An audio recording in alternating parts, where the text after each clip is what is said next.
Before diving into this incredible story, consider subscribing to the channel and hitting the bell. Every story here has something to say, and you won't want to miss a single one. In a quiet little town, Evelyn Parker had lived alone since her husband's death. Her modest but warm home exuded history and memories. Every corner, every piece of furniture bore the imprint of a life devoted to her family. But her greatest treasure wasn't an object, it was her 7-year-old granddaughter, Lily. Ever since Lily's parents tragically lost their lives in a car accident, Evelyn had taken on the responsibility of raising her. Every morning, she prepared Lily's favorite breakfast, walked her to school, graded her homework, and spent entire evenings telling her stories about her family. Lily's laughter was the music of her life, and her smile was the sunshine that lit up her days. Yet this simple happiness was threatened. Lily's distant but controlling aunt and uncle contested custody, claiming Evelyn was too old and unable to support a child in the modern world. Evelyn knew she would have to fight, not just to keep her granddaughter, but to preserve the love and security that had allowed Lily to overcome her grief. She had no doubt about her attachment to her granddaughter, but could she convince a judge that this bond was worth more than any rules about age or lifestyle? As she prepared for court, Evelyn felt Lily's heart pounding against hers. This battle wouldn't be easy, but one thing was certain, Lily was ready to speak, and her voice could change everything. The morning sun filtered through the courtroom's large windows, illuminating the polished wooden benches where families and townspeople had gathered. Evelyn Parker entered, Lily's hand clasped in hers. The little girl, wearing her favorite blue dress, glanced around anxiously. The room was silent, every whisper echoing in the tense air. On the stand, Judge Harold Benson, a strict man with gold-rimmed glasses, watched every move with icy attention. Lily's uncle and aunt's lawyer, a stern-faced man named Gregory Hines, stood up immediately. Your Honor, we submit that Ms. Parker, due to her advanced age and fragile health, is unable to provide Lily with the environment appropriate for her development. Evelyn felt a lump form in her throat, but she squeezed Lily's hand tighter, sensing that her little girl was seeking comfort. Her own lawyer, a warm and determined woman named Rachel Carter, stood up in turn. Your Honor, Lily Parker has lived with her grandmother since her parents' death. Her emotional and physical well-being has always been ensured. Evelyn Parker is a loving, devoted person, and the bond she has with her granddaughter is essential to her development. Judge Benson frowned. I understand your arguments, Mr. Carter. But age and physical ability are important factors to consider. We must consider what is in the best interests of the child. The protesting parents nodded in satisfaction, believing the verdict would be in their favor. Evelyn, for her part, took a deep breath, aware that the battle had just begun. Lily looked at her grandmother with wide, worried eyes. Evelyn leaned toward her and whispered, "Hold on, sweetheart. Everything will be okay." The little girl nodded, though her small hands betrayed her nervousness. She knew that her voice, if heard, could change the course of the day. And maybe, Evelyn thought, this was the only chance they both had. The courtroom was plunged into a heavy silence. Evelyn Parker and Lily waited, hand in hand, as Judge Harold Benson scanned the files in front of him. Each second seemed to stretch on forever. The judge finally looked up and spoke in a deep voice. After considering the arguments of both parties and considering the current situation, the court orders that custody of Lily Parker be transferred to her uncle and aunt. Miss Parker, you must surrender your granddaughter immediately. A gasp of disbelief rippled through the room. Evelyn felt her heart clench as if an immense weight had fallen on her chest. She stared at Lily, unable to utter a word. The usually lively and smiling girl bowed her head, her eyes shining with tears she refused to let fall. The grandmother's lawyer tried to protest. Your Honor, we request at least an extension so that Lily can express her wishes. Judge Benson, his lips pursed, replied curtly. The decision has been made. The law requires that the best interests of the child be respected, and this transfer is in accordance with the criteria in force. Evelyn felt the room spin around her. She hugged Lily, feeling her small body tremble. Her aged hands desperately held her granddaughter's. Don't worry, my love, she whispered, but her voice betrayed her distress. Lily looked up at the judge shyly. An idea crossed her lawyer's mind: perhaps the girl could speak for herself. Perhaps her voice, pure and sincere, could change the course of events. Evelyn took a deep breath, wiping away a tear that trickled down her cheek. "Please, Your Honor, let her speak." The judge hesitated, frowning. After a long silence, he nodded slowly. "Very well. The child will be able to express himself before the decision is executed." A faint hope rose in Evelyn's heart. Lily was going to speak. And everything could still change. The silence in the courtroom was almost palpable. Evelyn clutched Lily's hand, feeling her small body tremble slightly. The grandmother's lawyer, Rachel Carter, stood and addressed the judge calmly but decisively. "Your Honor, before the decision is implemented, we request that Lily Parker be given the opportunity to express herself. Her opinion is crucial in determining what is truly in her best interests." Judge Benson, initially reluctant, adjusted his glasses and replied in a firm voice. "Very good. The child will be able to express himself, but it must be brief and direct." Lily took a deep breath, squeezing her grandmother's hand as if to draw courage and strength. Her small face was serious, her eyes fixed on the judge. "Lily," Evelyn began softly, "tell the judge how you feel." The girl raised her head and, in a trembling but clear voice, said, "I want to stay with my grandmother. She reads me stories, she takes me to school, she knows my friends, and she makes me feel safe." A complete silence fell over the room. Even the judge, who had been strict and cold until then, was speechless for a moment. Lily's simple words resonated with unexpected force. The lawyer for the disputing family frowned. He had planned arguments about age and stability, but nothing could compete with the authenticity of a child speaking from his own heart. Evelyn felt tears well up in her eyes, but she held back the tears so as not to interrupt Lily. The girl continued. "If I don't stay with Grandma, I'll be sad, and I won't have anyone to tell me what Mom and Dad were like." The judge took a deep breath. For the first time, he seemed to sense the real, deep, and unique bond between Evelyn and Lily. The legal battle had just taken an unexpected turn, everything now depended on that brave little voice. Judge Benson inclined his head slightly, intrigued. The grandmother's lawyer, Rachel Carter, smiled discreetly at Evelyn. She knew this moment could change everything. "Lily, would you like to tell us about how you live with your grandmother?" she asked softly. Lily took a deep breath, then began in a clear, sincere voice. "Every morning, Grandma makes me my favorite breakfast, with pancakes and syrup, and she always tells me a little story at the same time. At school, she sometimes comes to pick me up, and she talks to my teachers to help me when I'm struggling." The judge, surprised by the girl's precision and maturity, nodded slightly. The room was silent, hanging on Lily's words. She continued, her eyes bright but determined. "After school, we do our homework together. Grandma explains everything to me, even the difficult things. And in the evening, before going to sleep, she reads me stories about Mom and Dad. It makes me remember them." The faces of the adults in the room changed. Even Lily's aunt and uncle exchanged glances, unable to deny the love and care this grandmother was showering on the child. Evelyn felt her heart beat faster. Every word Lily said seemed to melt the walls of the courtroom.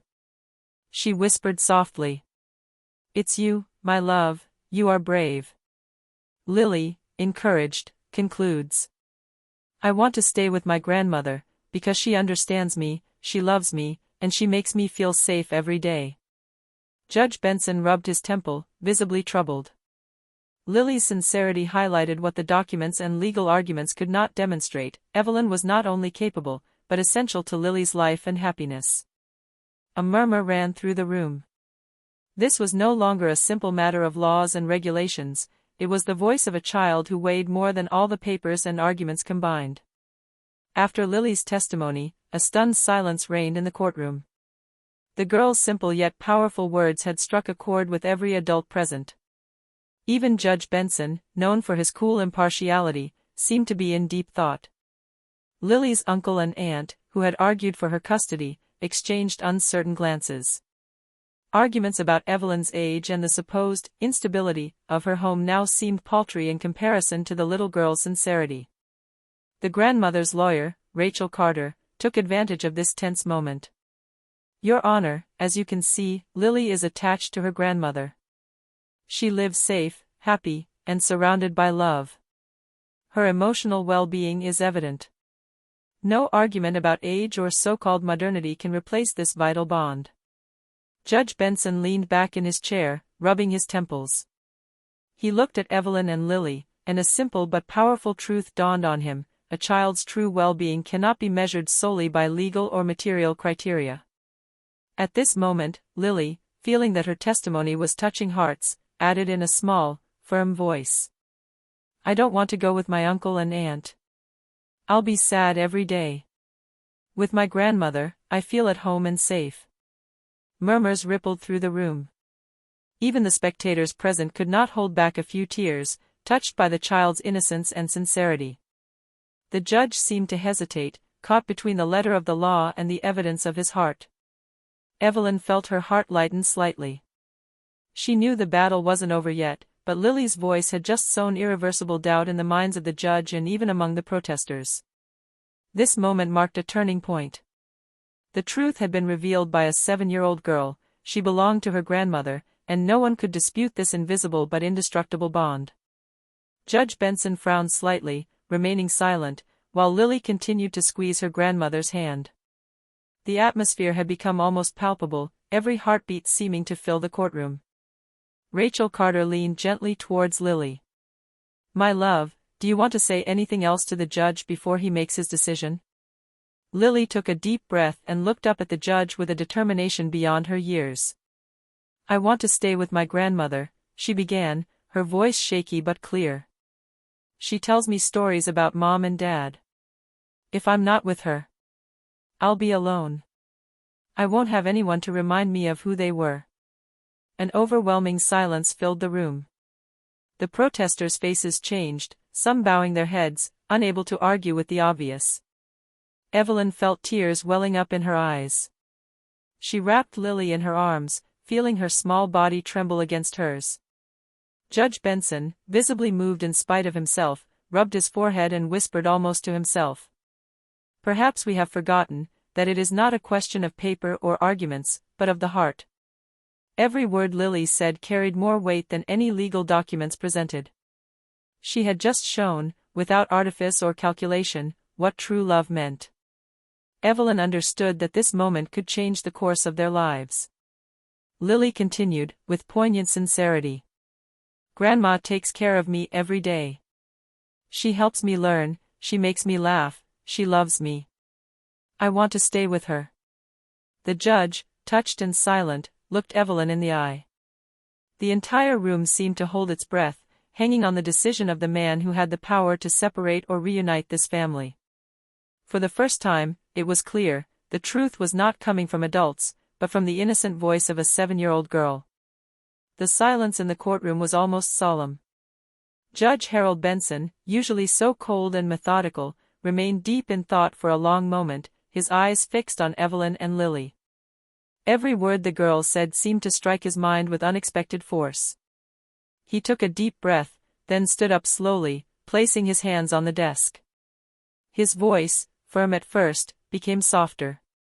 "After hearing the child's testimony and considering her emotional needs, I see that this bond between grandmother and granddaughter is exceptional and vital for her development."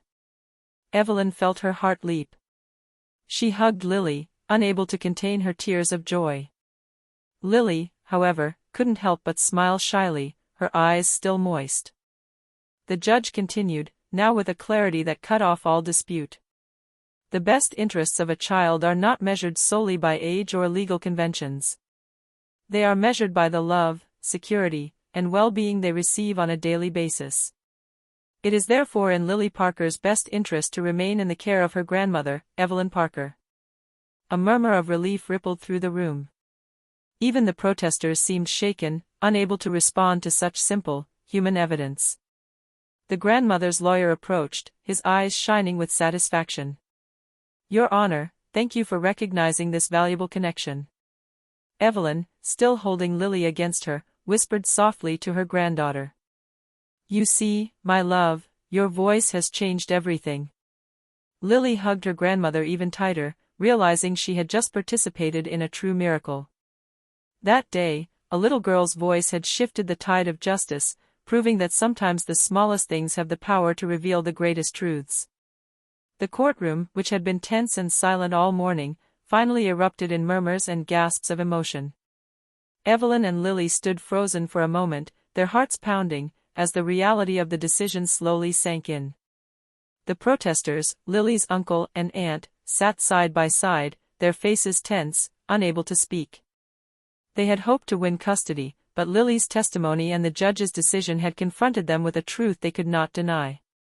Rachel Carter, Evelyn's lawyer, placed a reassuring hand on her client's shoulder. You did it, Evelyn. You stood your ground, and Lily had a chance to be heard. Evelyn wiped away her tears and smiled weakly. Thank you for everything, she whispered. Then she turned to Lily and hugged her. My darling, you gave me the most beautiful gift. Your voice saved our family. Lily, still moved, replied. I knew you would take care of me, and I wanted the judge to know that. The audience in the room rose quietly, some clapping softly, others wiping away tears. The words and sincerity of a little girl had changed the course of a legal battle. Evelyn and Lily left the courthouse hand in hand. The fresh afternoon air seemed to fill their lungs with a new breath of freedom and hope. For the first time in a long time, Evelyn felt a sense of relief, knowing that her granddaughter would remain with her, where she belonged. Back home, Evelyn and Lily walked through the door of their house as if entering a newfound sanctuary. The sunlight filtering through the curtains seemed to celebrate their silent victory. Lily ran around her room, touching the toys, books, and drawings hanging on the walls. Grandma, look! Everything is exactly as it was before, she exclaimed, her eyes sparkling with joy. Evelyn smiled, gently placing her hands on her granddaughter's shoulders. Yes, my darling, nothing has changed here, except that now no one will be able to separate us.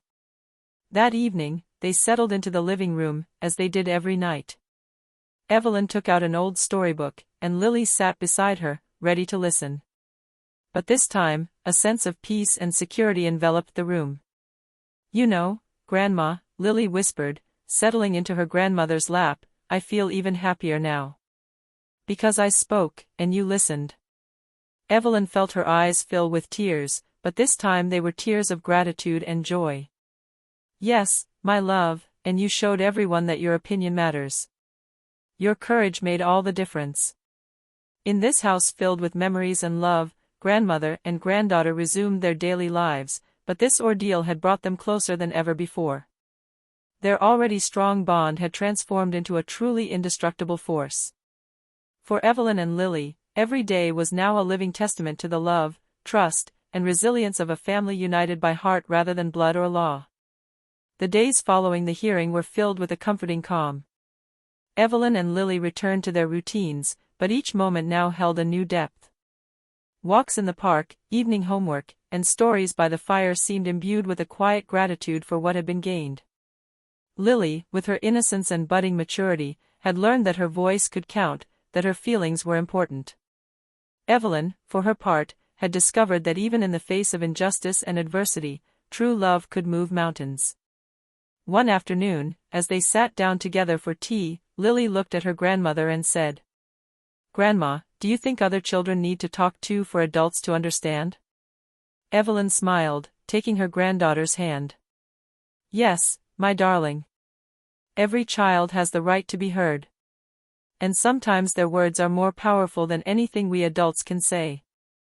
Their home, filled with memories and love, became a symbol of courage and resilience. Lily's voice had not only saved her home, but also reminded everyone that empathy and listening are more powerful than fear, prejudice, or rigid rules. As the sun set behind the hills, Evelyn and Lily sat on the porch, hand in hand, gazing at the horizon. They knew the future would be full of challenges, but together, they could face anything. And in the hearts of each one, a certainty had imposed itself: sometimes, a single voice, small but sincere, can change the world.